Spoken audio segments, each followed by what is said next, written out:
Bueno, muy buenas noches a todos. Comenzamos un año más. Estamos en la primera reunión del año y le doy la bienvenida. ¿Qué tal? Nelson, ¿cómo estás vos? ¿Cómo comenzaste el año? ¿Cómo estás, Ricardo? Espero que muy bien. Buenas noches para vos, para toda la iglesia que está compartiendo con nosotros del otro lado.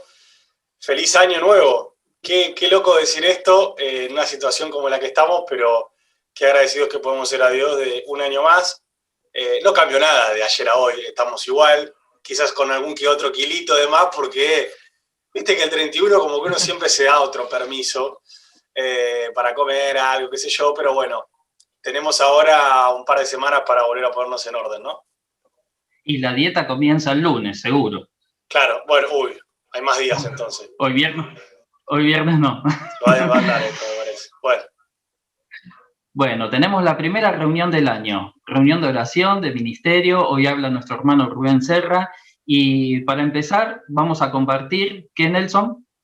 Tenemos una canción del grupo de alabanza con el que durante todo 2020 y seguramente durante todo 2021, si Dios quiere, vamos a seguir compartiendo.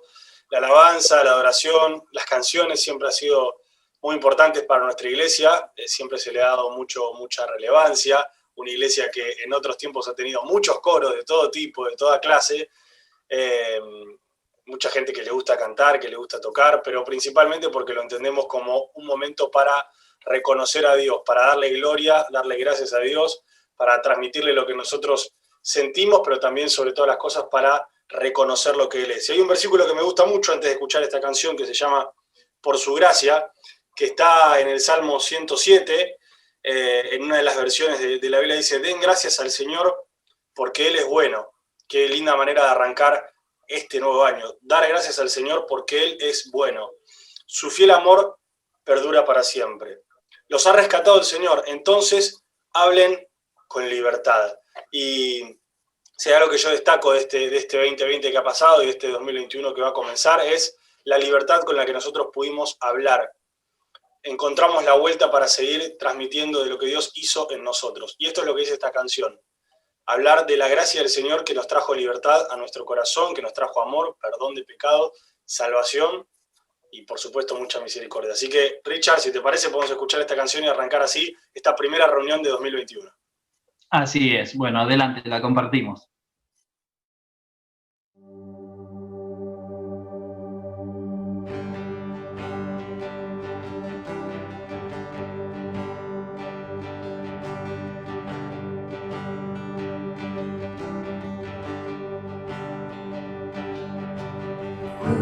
Juntos hoy cantamos como hermanos, Él nos unió, hijos de todo el pueblo, desde el tiempo de alzar la voz, no escucharán miedo. Mirada pongo en el cielo, en tu gracia firme soy, tú me amas tal como soy, valiente seré, yo sé, mi esperanza está en él. Oh, oh, oh, oh, oh.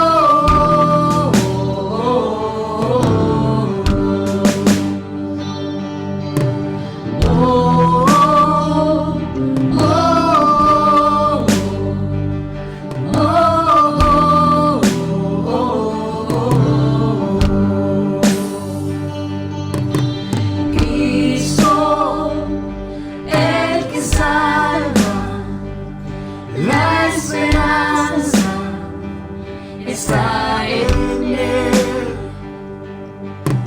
Cristo, luz del cielo, Rey eterno, amigo fiel, no escucharé al miedo, mi mirada pongo en el cielo, en tu gracia.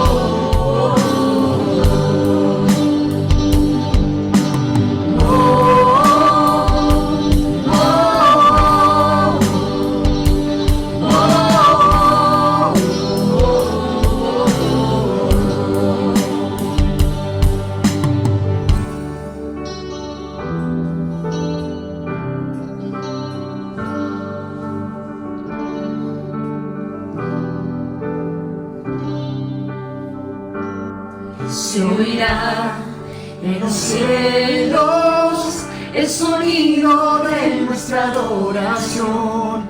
Las murallas caen a sus pies al oír su voz. Por su gracia Él nos limpió, cuán bueno es Dios. Su nombre es Cristo. Se oirá en los cielos el sonido de nuestra adoración. Las murallas caen a sus pies al oír su voz. Por su gracia Él nos limpió, cuán bueno es Dios. Su nombre es Cristo. Se oirá en los cielos el sonido de nuestra adoración. Las murallas caen a sus pies al oír su voz. Por su gracia Él nos limpió, cuán bueno es Dios. Su nombre es Cristo. Oh, oh, oh.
Es una hermosa canción, es una linda versión que pudimos hacer como iglesia. Me gusta que arranca diciendo, juntos cantamos como hermanos porque Dios nos unió. Y eso es lo más hermoso que tiene la iglesia universal de Dios en toda la tierra, que Él nos une, que es por Él, es por su gracia, es por su mano. Y Richard, vamos a compartir el tiempo de la palabra de Dios. Vos lo dijiste al principio, el hermano, nuestro pastor Rubén Serra, va a poder compartirnos este primer mensaje del primer viernes, en el que también nos tomamos un tiempo, como todos los viernes, para orar, para pensar, para darle gracias a Dios, pero este es el tiempo de la palabra, ¿no? Así es, Nelson. Vamos a compartir la palabra. Nuestro hermano Rubén y pastor, como dijiste, va a tener una meditación para todos, pero antes vamos a tener una oración. Amado Padre, te damos gracias, Señor, por el año que pasamos. Te damos gracias, Señor, porque nos consolaste, porque nos mantuviste unidos. Y ahora en este año, Señor, que comenzamos, queremos que tu palabra y tu presencia esté siempre con nosotros. Y hoy en la primera reunión pedimos que tu palabra nos hable a cada uno de nosotros a través de Rubén. Dejamos esto en tus manos, en el nombre de Cristo Jesús. Amén. Bueno, ahora sí, Rubén nos comparte la palabra.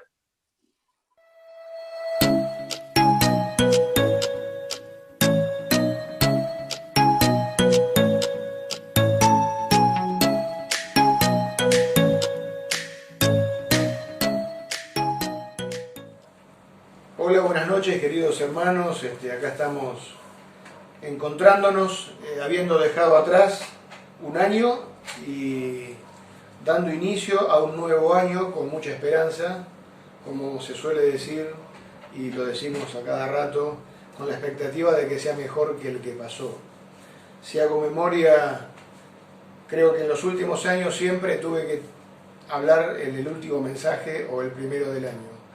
Y siempre toco algún tema que tiene que ver con justamente eso, el inicio del año, el fin del año. Pero este año fue un año muy especial. Este año fue un año de dificultades, fue un año donde hubo muchas personas que hemos sufrido pérdida de seres queridos.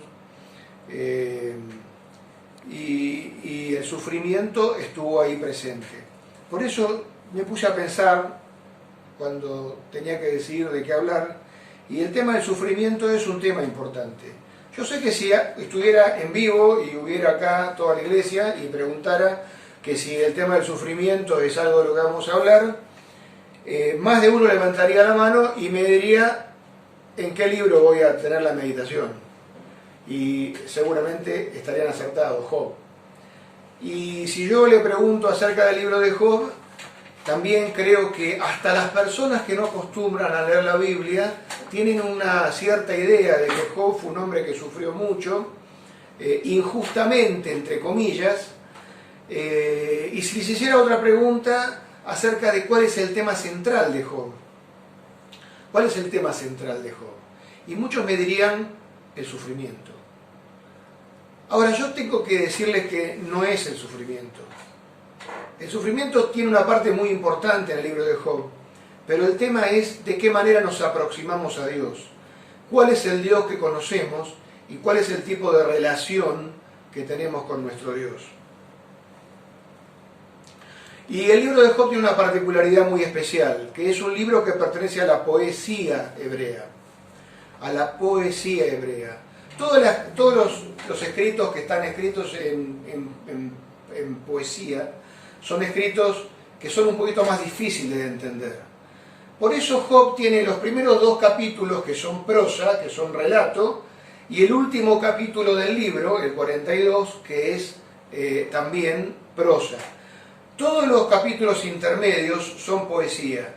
Por eso la mayor parte de la gente conoce especialmente esos primeros 2 y últimos capítulos. 2 adelante, 1 atrás. Y con eso tiene la historia de Job.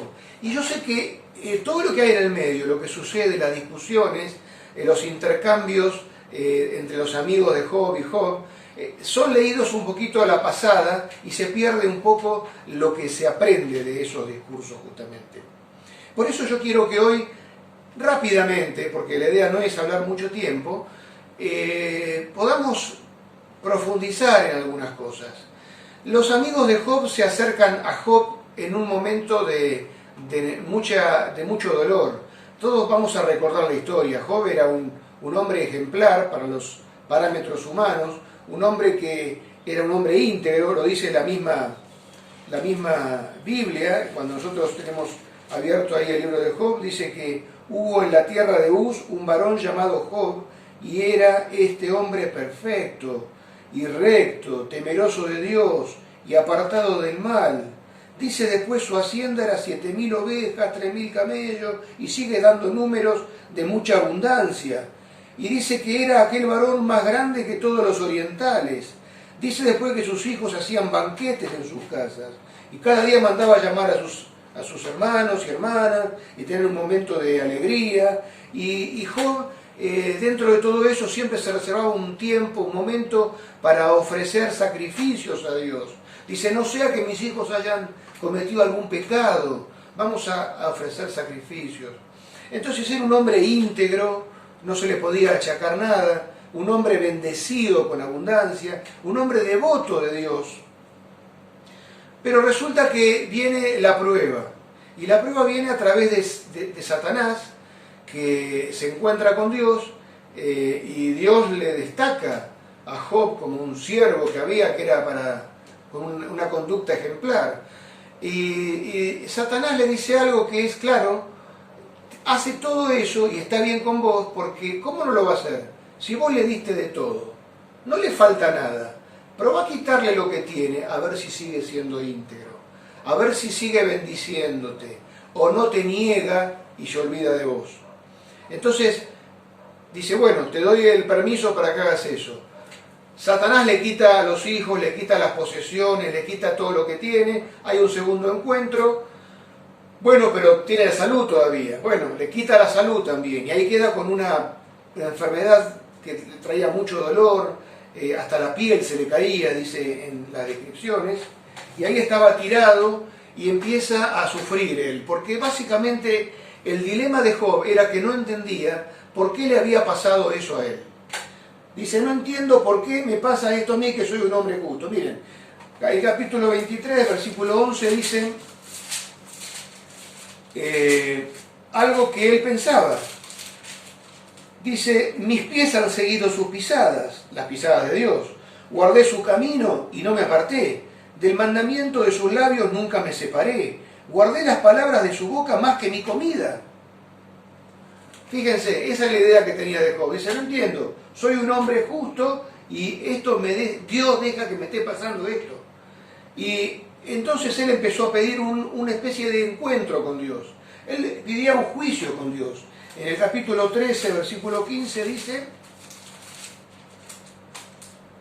he aquí, vamos antes el 3 de ese 13, dice, mas yo, dice hablando Job, hablaría con el Todopoderoso y querría razonar con Dios.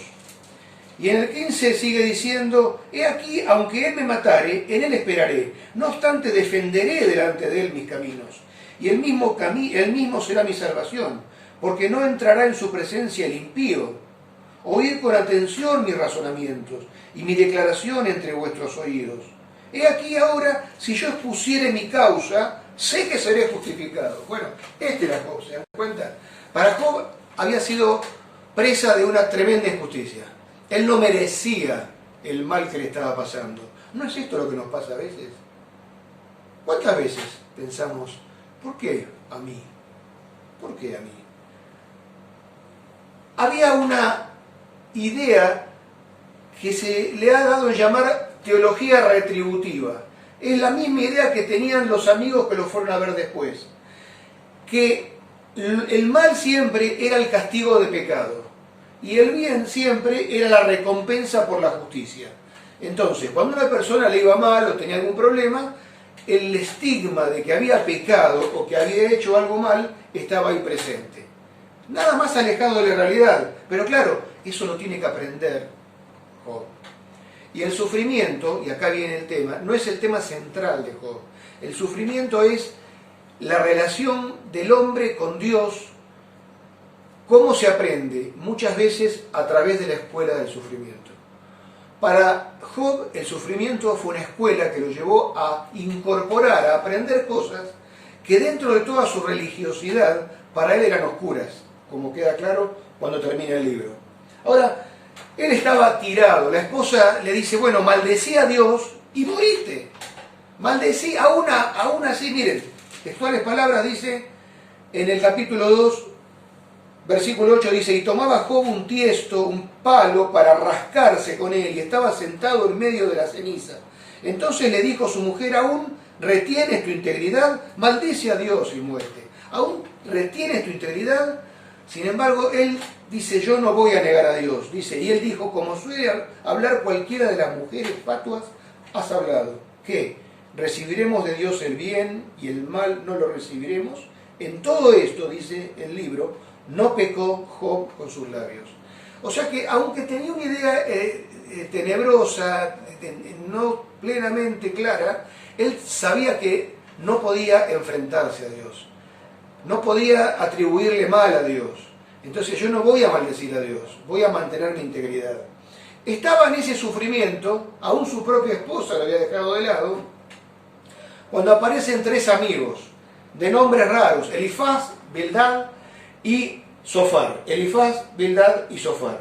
Y miren, estos tres amigos, lo mejor que hicieron, lo hicieron al principio. Porque dice que llegaron, alzando los ojos, dice el versículo 12 del capítulo 2, desde lejos no lo conocieron a Job, de mal que estaba, y lloraron a gritos, y cada uno de ellos rasgó su manto en señal de dolor, y los tres esparcieron polvo sobre sus cabezas hacia el cielo.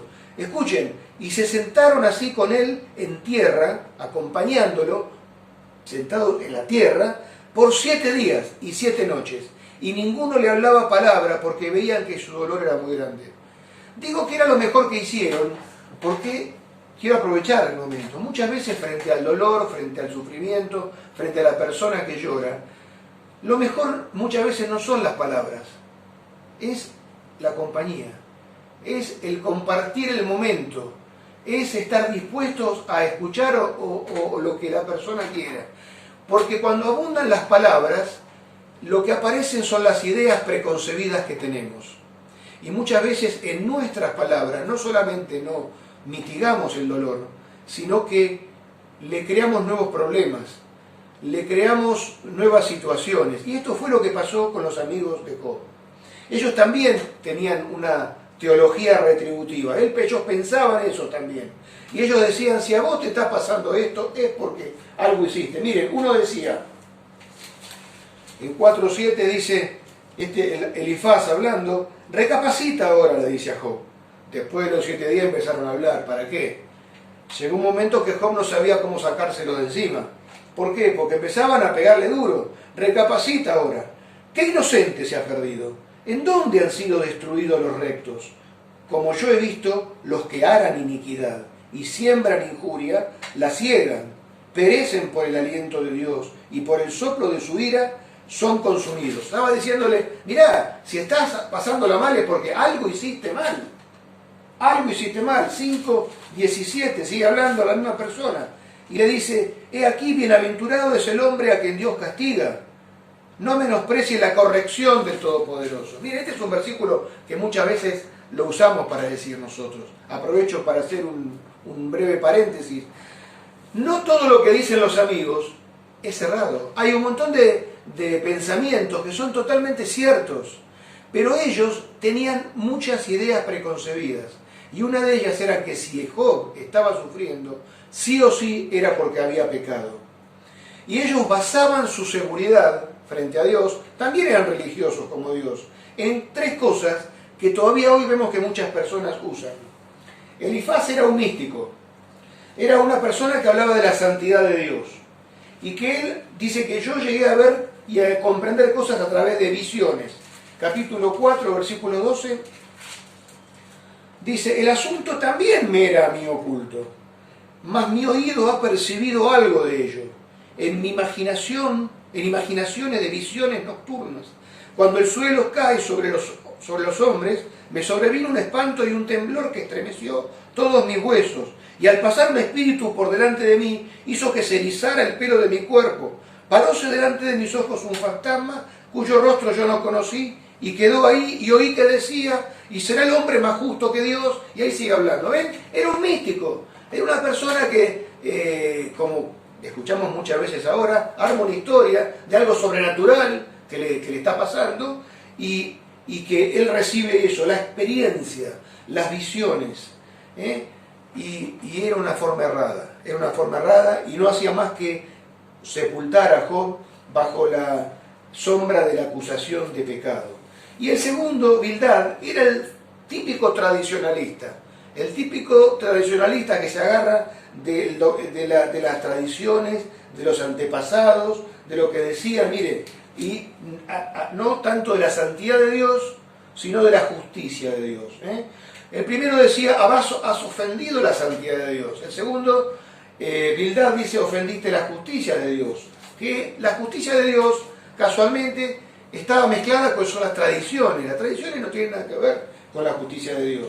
8:10 le decía, porque pregunta ahora a las generaciones pasadas y disponte para inquirir a los padres de ellas, pues nosotros somos de ayer y nada sabemos, siendo nuestros días sobre la tierra como sombra. ¿No te enseñarán ellos y te hablarán? De su corazón sacarás palabras. Y sigue ahí diciéndole, acude a los antepasados, a lo que era de antes. ¿Qué tiene que ver con lo que estaba pasando con Job? Que ahora después vamos a ver qué es lo que estaba pasando. Ahora, en el ida y vuelta con sus amigos, porque él a cada alocución de ellos respondía, y después había una respuesta, y en ese intercambio va surgiendo el crecimiento de Job.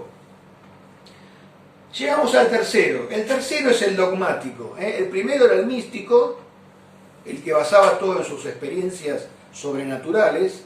El segundo era el tradicionalista, que se basaba en las tradiciones, los antepasados. Y el tercero es el dogmático, el que recurría al conocimiento, a la sabiduría de Dios. El primero apelaba a la santidad, el segundo a la justicia, el tercero a la sabiduría. Claro, Job, no solamente pecaste, sino que no tenés para nada sabiduría, sos un necio. Así le estaban consolando, escúchenme. Capítulo 11, versículo 4. Capítulo 11, versículo 4 dice, tú dices mi doctrina es pura, le dice él a Job, y decís que sos limpio delante de tus ojos. Mas, oh, ¿quién diera que Dios hablara y abriera sus labios contigo y te declarara los secretos de la sabiduría, que son de doble valor que las riquezas? Conocerías entonces que Dios te ha castigado menos de lo que tu iniquidad merece. Ah, amigo, esta era la consolación que estaba recibiendo de este amigo. O sea, por eso comprenden cuando dije que lo que mejor hicieron fue lo que hicieron cuando llegaron. Sentarse y acompañarlo en su dolor. Porque lo peor que tuvieron fueron sus prejuicios, llenos de prejuicios, incapaces de ver lo que Dios quería lograr ahí. Y Job solo quería compasión. Le llegó a decir médicos nulos, o sea que no sirven para nada, consoladores molestos, disputadores, angustiadores del alma, todos términos que Job les termina diciendo. Y finalmente le dice en el 19:21 qué es lo que realmente hubiera querido de ellos. Le dice, oh vosotros mis amigos, tened compasión de mí, porque la mano de Dios me ha tocado. ¿Por qué me perseguís como Dios? Y ni aún de mi carne os saciáis. Él lo que quería era compasión, no que lo estuvieran atacando como lo estaban atacando. El sufrimiento era una escuela para Job. Él estaba confiado en que todo le iba a ir bien porque era un hombre recto, que tenía mucha justicia y que merecía que las cosas le fueran bien. Pero Dios quería, pero en realidad la relación que tenía con Dios era un Dios que estaba lejano. Y esto es lo que vemos a través del camino instructivo que Job fue pasando. Yo quiero relacionarlo con nosotros. Tal vez hayas sufrido mucho, tal vez hayas pasado en este año muchas cosas, problemas de salud, problemas de trabajo, problemas familiares, ausencias, etcétera, etcétera. No hay nada más desagradable que querer ponerle el cartelito a las cosas. Nadie puede decir por qué alguien está sufriendo. Nadie puede levantar el dedo y decir sufre por esto o por lo otro. Dios sí lo sabe. Y Dios lo que sí es cierto es que tiene un propósito. Ese propósito puede ser, sí, por supuesto, de castigo. Puede ser para lograr una persona más íntegra. Puede ser para lograr una persona con más paciencia. Puede ser para lograr una persona que esté capacitada para consolar a otros cuando sufren. Puede ser por tantas cosas. Y nosotros no somos quienes para ponerle el cartelito a nadie. Pero lo que sí quiero que ustedes saquen una enseñanza, como yo la saqué, del camino que Job tuvo que seguir. Miren, él defendía su justicia, defendía su integridad, quería ir a un juicio con Dios. Iluso, ¿cómo ven un juicio con Dios? Capítulo 9, versículo 2. De a poco él va comprendiendo algunas cosas. Y dice, ciertamente, yo sé que es así. Y hace una pregunta, ¿cómo se justificará el hombre con Dios? Si quisiere contender con él, no le podrá responder a una cosa entre mil. Se empieza a dar cuenta que en realidad no es enteramente íntegro. Y en el 32 del mismo dice, porque no es hombre como yo. ¿Quién? Dios. Para que yo le responda. Ven y vengamos juntamente a juicio. No hay entre nosotros árbitro que ponga su mano sobre nosotros dos. Y ahí va introduciendo un concepto revolucionario. Que él, para entrar delante de Dios, necesita un árbitro. Necesita alguien que disminuya las distancias. Que él era una cosa así chiquitita y Dios era inmensamente grande. Necesitaba un árbitro, primera cosa. Pero la luz de a poquitito se va prendiendo en su mente y llega al capítulo 14. Y en el capítulo 14, versículo 14, dice, si el hombre muriere, ¿volverá a vivir? Todos los días de mi edad esperaré, hasta que venga mi liberación. Entonces llamarás y yo te responderé. Tendrás afecto, le está diciendo Dios, a la hechura de tus manos. O sea, él reconoce ser hecho por Dios, empieza a tener ese atisbo de la eternidad, que tal vez no la tenía tan segura, comienza a pensar en la continuidad de la vida y en que iba a haber una resurrección más allá. Y que en esa resurrección él iba a tener la liberación de Dios, que Dios lo iba a recibir, iba a tener misericordia por la hechura de sus manos. La luz va creciendo, No soy enteramente íntegro, necesito un intermediario. Pero muerto el perro no se acabó la rabia, hay un más allá, hay una vida más allá, hay una resurrección. Y esa lucecita que empieza a crecer explota y se transforma en una revelación, allí en el capítulo 19, versículo 25. Ahí hace el versículo que todos conocemos, ¿no es cierto? Cuando dice, yo sé que mi Redentor vive, y al fin se levantará sobre el polvo, y después de deshecha esta mi piel, en mi carne he de ver a Dios, al cual veré por mí mismo, mis ojos lo verán, y no otro, aunque mi corazón desfallece dentro de mí. Lo que era una lucecita tenue se hace una claridad tremenda. Yo necesitaría un mediador, dice. Y ahí es consciente de que yo sé que mi Redentor vive. Miren, el Redentor para el judío era el Goel, era el pariente cercano, era el que le traía la bendición. Era, por ejemplo, Booz para Ruth, para los que conocen la Biblia, que cuando estaba desamparada apareció Booz y fue el pariente cercano que la recogió y que la asistió y que la proveyó. Bueno, él dice, yo sé que hay un pariente cercano, yo sé que hay un Redentor mío, y sé que mi Redentor vive, y que lo voy a tener. Ya ahí, a esa altura del partido, él sabía que había una vida más allá. Por eso dice, después de deshecha esta mi piel. Su piel se estaba deshaciendo en sentido literal por la llaga maligna que tenía. Pero va más allá, dice, después que esté muerto y que sea polvo, en mi carne he de ver a Dios. Habla claramente de la resurrección. Voy a resucitar y con mis ojos yo voy a ver a mi Redentor. Y ese Redentor va a ser el mediador que yo estoy buscando para poder llegar a Dios.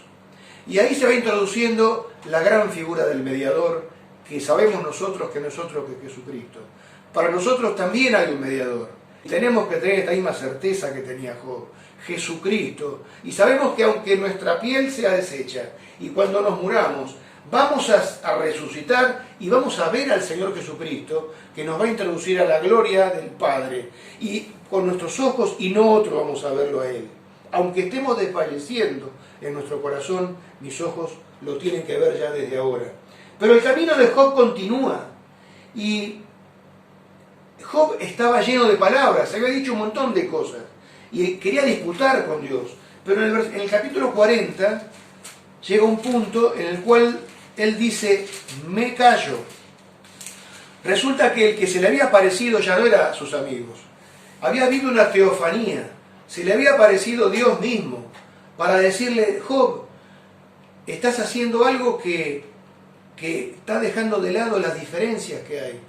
¿Vos sabés todo lo que sé yo? De cierta forma lo va preparando como para que Job se ubique frente a Dios y se ubique de una forma humilde. Porque él hasta ese entonces estaba reclamando un derecho de justicia. Y Dios le está diciendo, tu derecho de justicia no te permite llegar hasta mí si yo no tengo misericordia de vos.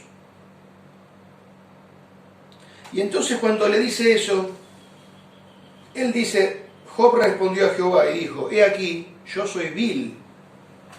Ya no dice yo soy justo, ya no dice no tengo nada malo, dice yo soy vil, yo soy pecador. ¿Qué te puedo responder? Dice, mi mano pongo sobre mi boca, dice, una vez más no responderé, 2 veces más no volveré a hablar. Antes hablaba, y en el 7:11, ¿vieron? Decía, por tanto no refrenaré mi boca, hablaré en la angustia de mi espíritu y me quejaré con la amargura de mi alma. Y ahora dice esto, mi mano pongo sobre mi boca. Una vez hablé, pero no responderé.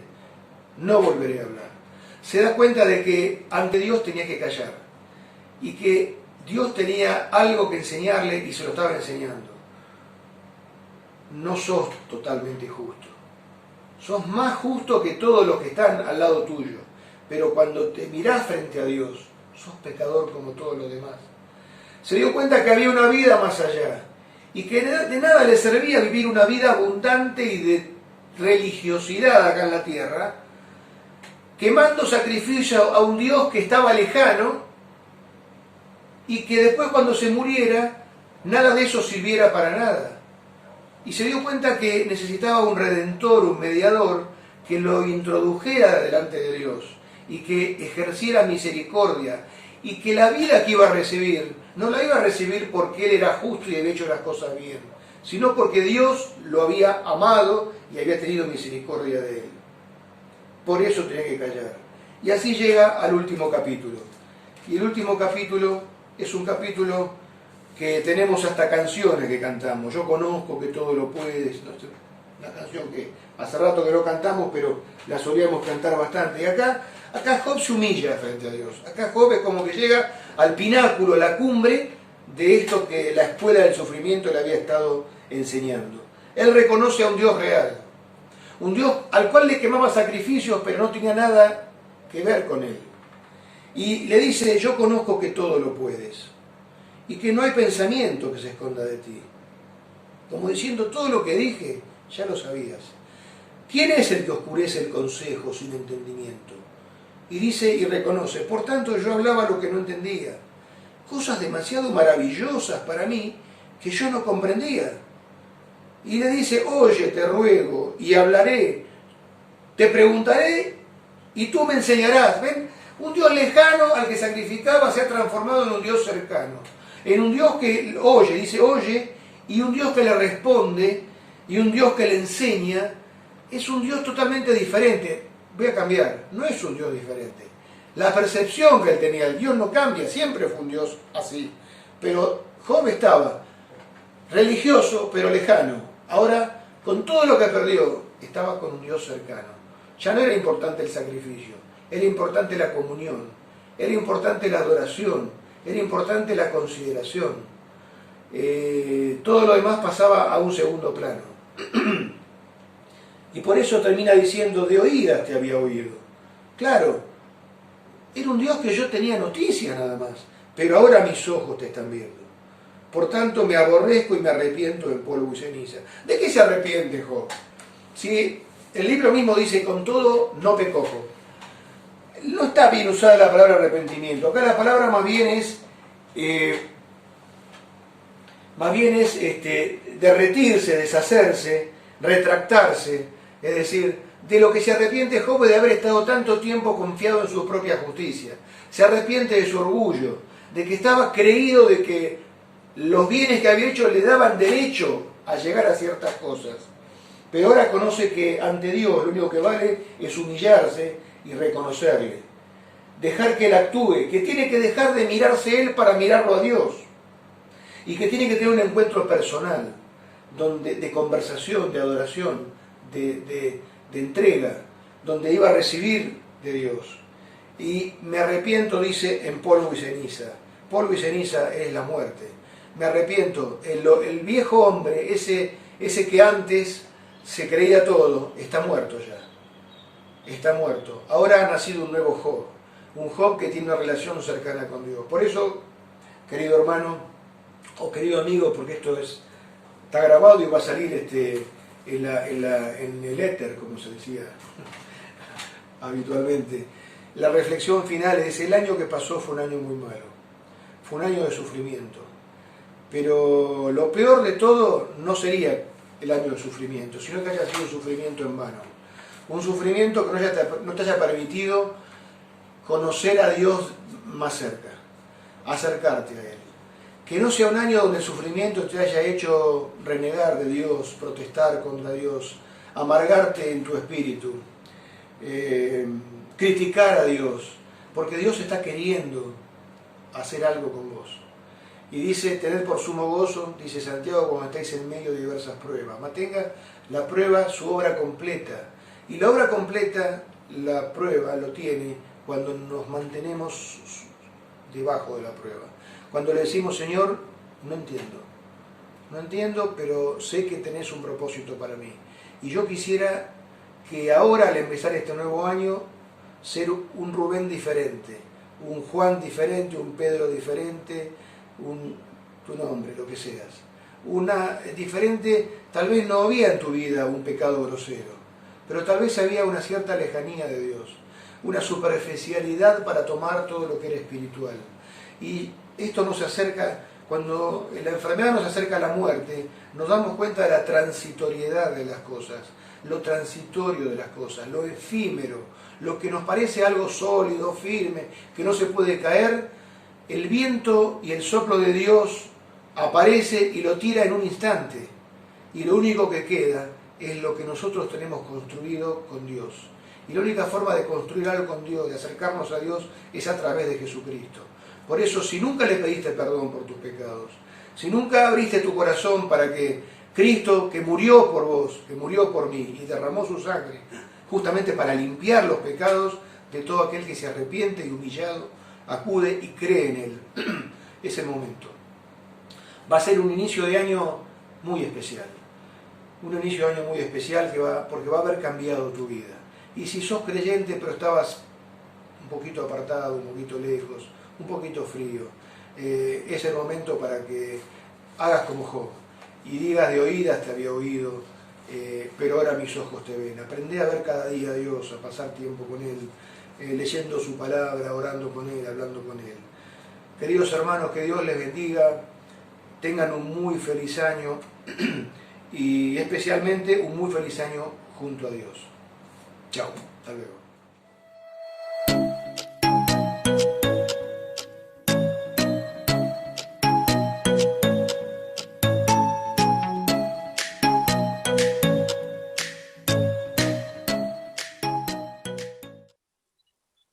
Gracias, Rubén, por tu mensaje, por tu dedicación, por haber compartido la palabra en esta noche. Y ahora tenemos para compartir otra cosa, ¿no, Nelson? Sí, por supuesto. Después del mensaje de la palabra de Dios, queremos compartir con toda la iglesia otro mensaje muy especial de uno de los fundadores de la iglesia, o por lo menos de una de las personas que hace más tiempo nos está acompañando y siendo una pieza importante dentro de nuestra congregación. Él es José Agostino. La verdad que habría que preguntarle hace cuánto tiempo que está en la iglesia de Vicente López. Probablemente desde siempre, pero habría que tener ese dato. Pero él quiere compartir con nosotros un mensaje de aliento para la iglesia, de apoyo, de acompañamiento para este nuevo y hermoso año que vamos a tener por delante. Así que nos dejamos con la palabra de José Agostino.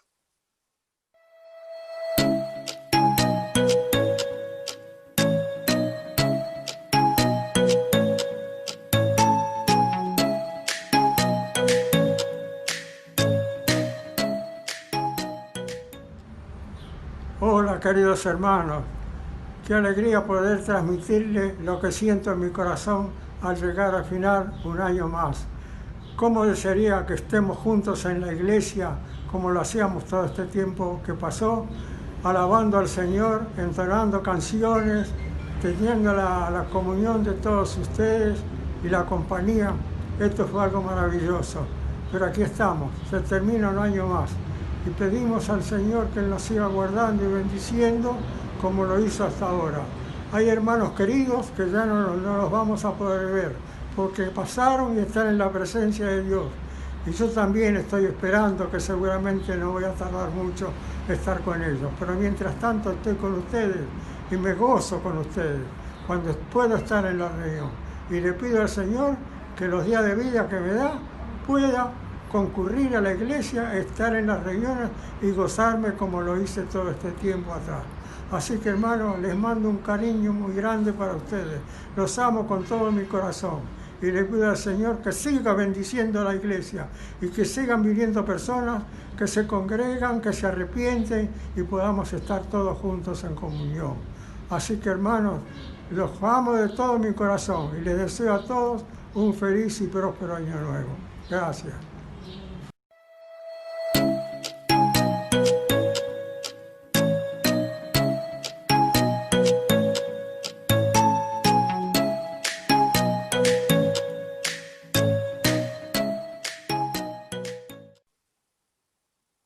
Bueno, gracias, José, por ese mensaje que nos dejás de aliento para toda la iglesia, para que estemos unidos, y gracias por tu tiempo para con nosotros. Ahora, Nelson, llegamos al final de la primera reunión. Ya está, terminó. Terminó. Sí, la verdad que hemos pasado un tiempo muy lindo para arrancar todos juntos este año. Mira, se dio justo que viernes 1 y de esta manera podemos comunicarnos, compartir. Hay que recordar, Richard, que todos los domingos por la mañana, desde las 10:30, seguimos compartiendo nuestras reuniones. Es verdad que es semipresencial, porque puede venir un tercio o un cuarto de lo que es la iglesia total, pero bueno, estamos haciéndolo de manera presencial en la iglesia, pero no hay que olvidarse que también seguimos transmitiendo a través de YouTube, a través de Facebook, de la misma manera que lo hicimos a lo largo de todo 2020, y vamos a seguir haciéndolo también en 2021, así que si estás desde tu casa, si no te toca este fin de semana, prendete, metete en YouTube o en Facebook, porque también es muy importante para la iglesia que vos estés ahí desde tu casa compartiendo con nosotros como el cuerpo de Cristo. Richard, nos queda terminar, pero quedan las placas de oración, de pedidos, de agradecimientos, que hemos hecho a lo largo de todo el año, en las últimas reuniones también particularmente, así que queremos que le dediques un ratito a vos que estás en tu casa a mirarlas, a anotarlas, si querés sacarle un screenshot, metele también una foto, porque lo importante es que sean los motivos de oración para compartir entre toda la iglesia, para que vos y yo los podamos leer y agradecerle a Dios y también pedirle por los motivos que compartimos como cuerpo. Richard, así que de esa manera nos despedimos, compartimos las placas y cerramos esta primera reunión. ¿Te parece bien? Así es. Buenas noches a todos y bueno, que Dios nos bendiga. Nos encontramos en la próxima reunión.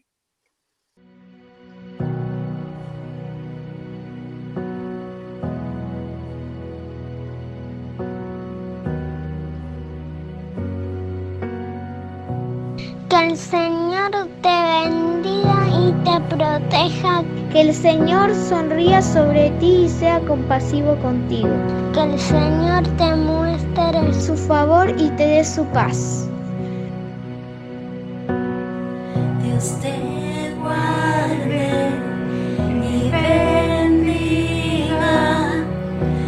Que extienda su amor y te muestre favor. Te mire con agrado Y te dé paz.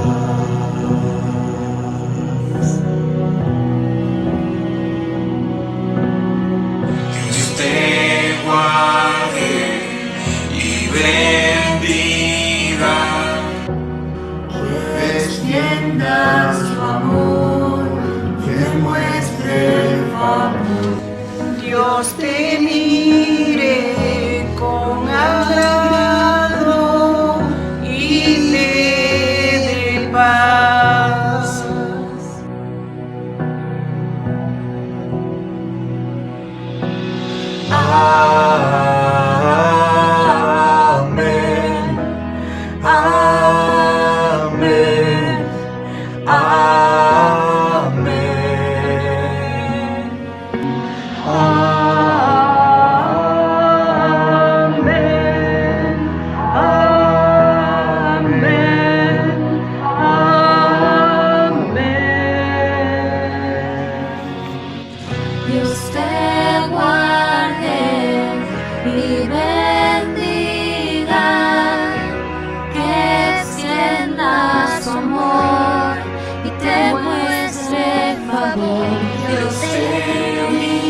que te cubra con su gracia hasta 1000 generaciones. Tu familia y tus hijos y los hijos de tus hijos, que te cubra con su gracia hasta 1000 generaciones. Tu familia y tus hijos y los hijos de tus hijos, que te cubra con su gracia hasta 1000 generaciones. Tu familia y tus hijos y los hijos de tus hijos, su presencia te acompañe a donde quiera que tú vayas y te llene, te rodee, va contigo de mañana y de noche, en la entrada y salida, en el llanto, la alegría. Él te ama, Él te ama, Él te ama, Él te ama, Él te ama, Él te ama, Él te ama.